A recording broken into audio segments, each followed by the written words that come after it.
nihoyasida va keyingi bosqichga chiqdi. va unda Nazarovlar jamoasi 1-0 hisobida g'alaba qozondi.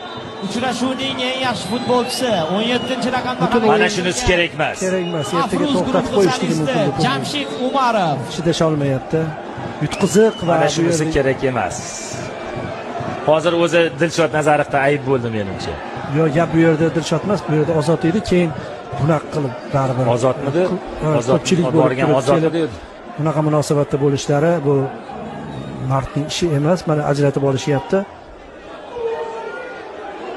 Yaxshi emas, yaxshi emas. Nima qilib bordi u yoqqa?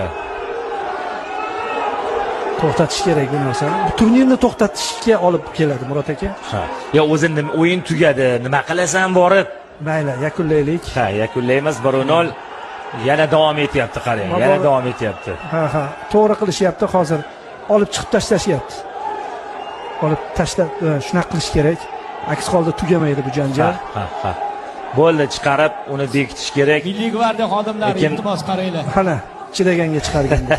Yutqizganga ham, yutganga ham shu gapni. Demakki, Jamshid Umarov eng yaxshi futbolchi bo'ldi. Biz esa sharhimizga yakun yasamaymiz.